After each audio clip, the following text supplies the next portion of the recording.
18 दिसंबर 1991 की सुबह इंडिया के एक गांव में खेतों के बीच लोगों को कोई चमकती हुई चीज दिखाई देती है। जब करीब जाकर देखा गया तो ये एक अजीब राइफल थी जो गांव के लोगों ने पहले कभी नहीं देखी थी। अभी वह लोग इसी कशमकश में थे कि खेतों के बीच यह राइफल कहां से आई है। उन्हें 35 और राइफल्स दूर बिखरी हुई दिखाई थी। बात फैल गई, पूरा गांव जमा हो गया और पुलिस भी मौके पर आ पहुंची।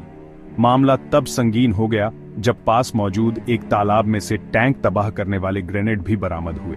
यह वाकया इंडियन स्टेट वेस्ट बंगाल में मौजूद पुरुलिया डिस्ट्रिक्ट में पेश आया था, जहां आसमान से गिरने वाले वेपन्स का मामला आज तक एक मिस्ट्री बना हुआ है। जब पुलिस ने आसपास के इलाके को अच्छी तरह छान मारा तो कुछ ऑलिव ग्रीन कलर के टूटे हुए बक्से भी मिले जो एक पैराशूट के साथ बंधे हुए थे। इलाके से टोटल 3 ऐसे बक्से और पैराशूट बरामद हुए, पर अभी तक पुलिस ये बात समझने से कासिर थी कि यहाँ यह पैराशूट किसने और क्यों गिराए थे। देखते ही देखते बात इस हद तक बढ़ गई कि आर्मी भी मैदान में आ गई। एक बात तो तय थी कि अगर बक्से पैराशूट के जरिए गिराए गए हैं तो ये काम जरूर किसी जहाज की मदद से अंजाम दिया गया होगा।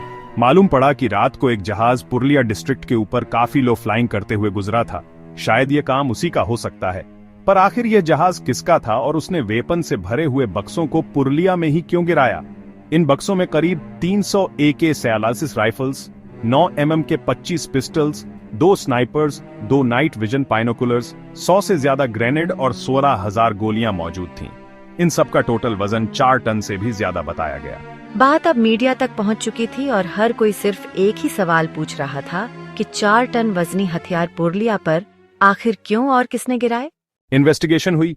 एक दिन पुराने फ्लाइट लॉग्स देखे गए जिससे मालूम पड़ा कि एक लेटियन एयर का एंटोनॉफ एंडादिस जहाज जो पाकिस्तान के शहर कराची से टेक ऑफ हुआ था, इंडिया के शहर वाराणसी से होता हुआ वेस्ट बंगाल में पुरुलिया के ठीक उसी जगह से गुजरा जहां ये वेपन्स मिले थे, और फिर कोलकाता के ऊपर से होता हुआ इंडियन एयर स्पेस से एग्जिट हो गया।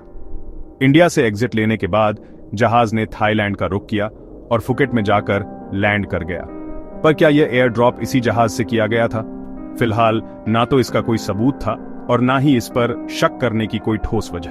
पर इंडियन एयर स्पेस से निकलने के बाद यह जहाज एक गलती कर बैठा और इसी गलती की वजह से इंडियन अथॉरिटीज को अब इस पर शक होने लगा।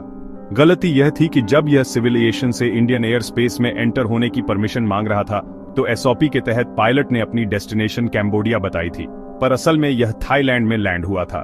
खैर, कुछ दिनों के बाद एग्जैक्टली 2 दिसंबर 1996 को फॉकेट से वापसी पर उसी लेटियन प्लेन ने दोबारा इंडियन एयरस्पेस में एंटर होने की परमिशन मांगी और इस बार इसने अपनी डेस्टिनेशन लेटविया बताई, पर पहले उसे कराची में रिफ्यूलिंग के लिए लैंड करना था। इस बार सारी तैयारी मुकम्मल थी।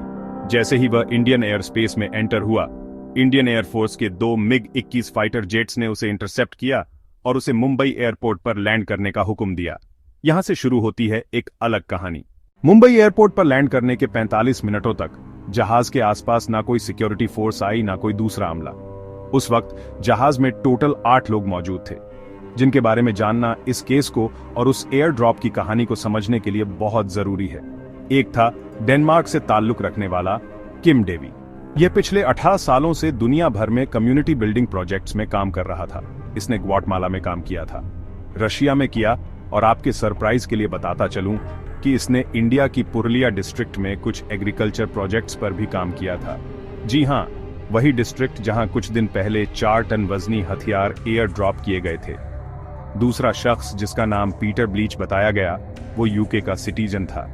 यह पहले यूके की स्पेशल एयर सर्विस ग्रुप का मेंबर और एलर्ट मिलिट्री यूनिट का सोल्जर था।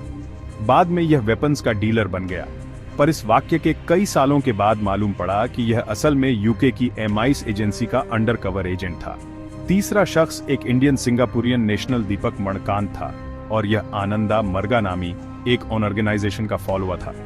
आपके ताज्जुब के लिए बताता चलूं कि जहां हथियारों का एयर ड्रॉप हुआ था उससे थोड़ा ही करीब आनंदा मार्गा ऑर्गेनाइजेशन का हेडक्वार्टर मौजूद था। जहाज में बाकी 5 लोग क्रू मेंबर्स थे जिनका ताल्लुक लेटिया से था।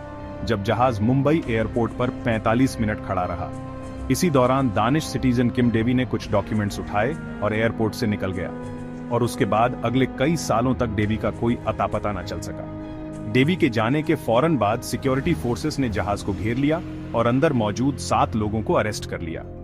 जहाज की तलाशी ली गई तो अंदर से पुरुलिया में मौजूद आनंदा मार्ग के हेडक्वार्टर्स की तस्वीर भी मिली और वेपन्स से रिलेटेड कुछ जले हुए डॉक्यूमेंट्स भी।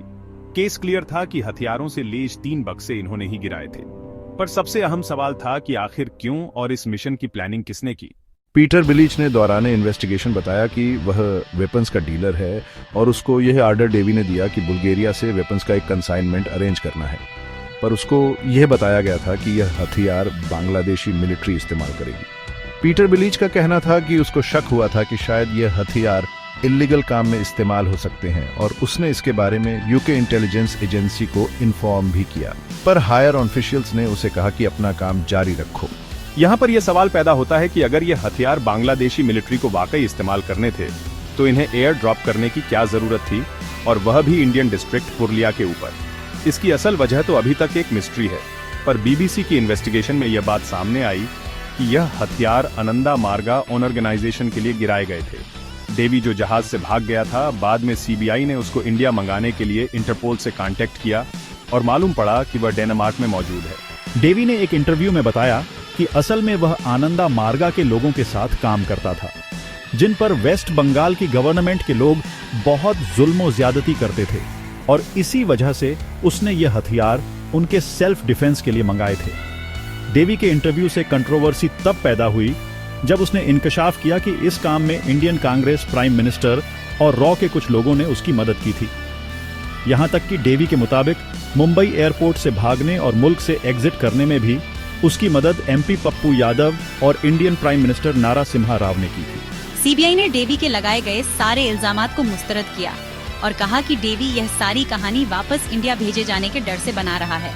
1996 में जब यह वाकया हुआ था, उस वक्त वेस्ट बंगाल में communist party own of India यानी सीपीआई की गवर्नमेंट थी। वहां पर आनंदा मार्गा ऑर्गेनाइजेशन के फॉलोअर्स बढ़ते जा रहे थे, जो कि सीपीआई के लिए एक खतरा था। डेवी ने एक इंटरव्यू में इल्जाम लगाया कि सीपीआई के लोग छुप छुप कर आंदा मार्ग के लोगों पर हमले करते थे और मॉब वायलेंस का नाम देकर वहां की गवर्नमेंट मामले को रफा दफा कर देती थी। साथ ही सेंटर की गवर्नमेंट भी इस मामले में कुछ नहीं कर पाती थी, क्योंकि हमलावरों की कभी शनाख्त नहीं हो पाई। यही वजह थी कि डेवी आनंदा मार्ग को हथियार देना चाहता था। पर आखिर इस बात में कितनी सच्चाई है कि इंडियन प्राइम मिनिस्टर कांग्रेस और रॉ ने इस काम में उसकी मदद की थी? इस बात का कोई सबूत तो नहीं, पर डेवी ने इल्जाम लगाया कि असल में इंडियन कांग्रेस वेस्ट बंगाल में इंतशार फैलाकर प्रेसिडेंशियल ऑर्डर के तहत वहां की गवर्नमेंट को डिसमिस करना चाहती थी। डेवी ने हकीकत वाज की कि अगर मैं वहां पकड़ा जाता तो सारा सच सामने आ जाता। तभी मुंबई एयरपोर्ट से उसे बाहिफाजत निकाला गया, जहां एक ब्लैक एसयूवी उसका इंतजार कर रही थी, और वहां से उसको सेफ एग्जिट देकर खामोशी से डेनमार्क भेज दिया गया। कोलकाता हाईकोर्ट ने अरेस्ट होने वाले पीटर ब्लीच, दीपक मनीगान और 5 क्रू मेंबर्स को इंडिया के खिलाफ साजिश करने पर उम्र कैद की सजा सुना दी। पर इसके बाद कुछ ऐसा हुआ कि यह सारे एक एक करके छूटते चले गए। जेल में ही 5 लेटवियन क्रू मेंबर्स को रशियन सिटीजनशिप दी गई और ईयर 200 में व्लादिमीर पुतिन की रिक्वेस्ट पर उन्हें माफ करके रिहा कर दिया गया।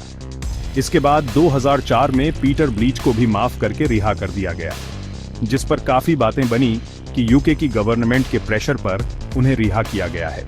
बाद में एमआई फ्रांस की एक फॉर्मर एजेंट एनी मैशोन ने इंकशाफ किया कि असल में पीटर ब्लीच एमआई से का एजेंट था और उनके लिए ऐसे सीक्रेट मिशंस करता रहा है। उधर डेनमार्क के कोर्ट ने डेवी की एक्स्ट्रा यानी उसको इंडियन अथॉरिटीज के हवाले करने से मना कर दिया, क्योंकि उनका खतरा था कि वहां पर डेवी पर टॉर्चर किया जाएगा। ब्रिटिश पुलिस की मदद से पीटर बिलीज की प्रॉपर्टी पर छापों के दौरान उन्हें उस आर्म्स कंसाइनमेंट के कुछ पेपर्स मिले, जिस पर उस वक्त के बांग्लादेशी मिलिट्री के एक जनरल मोहम्मद शोभिद अल भुयान के सिग्नेचर्स थे, और जो बॉक्सेस मिले थे उस पर भी बांग्लादेश की एक मिलिट्री कंटोनमेंट का नाम लिखा था। पर बांग्लादेश की गवर्नमेंट ने यह कहकर इस मामले से दूरी बनाई कि यह सारे डॉक्यूमेंट्स झूठे हैं। पुरुलिया डिस्ट्रिक्ट में 4 टन हथियार गिराने का मामला आज तक अधूरा है। अभी तक ये मालूम नहीं पड़ सका कि इस मिशन का असल जिम्मेदार कौन है, किसने सारी प्लानिंग की थी, पीटर डेवी या वो सिर्फ एक मोहरा था। इन हथियारों की कीमत किसने अदा की? इतनी बड़ी वारदात करने के बाद जब जहाज को मुंबई एयरपोर्ट पर लैंड करवाया तो सिक्योरिटी फोर्सेस को वहां पहुंचने में 45 मिनट क्यों लगे? और इतनी सिक्योरिटी के बावजूद डेवी वहां से निकलने में कैसे कामयाब हुआ? यही सब सवालात हैं जिनका सही जवाब पिछले 30 सालों से नहीं मिल सका। उम्मीद है कि यह वीडियो भी आप लोग भरपूर लाइक और शेयर करेंगे। मिलते हैं अगली शानदार वीडियो में।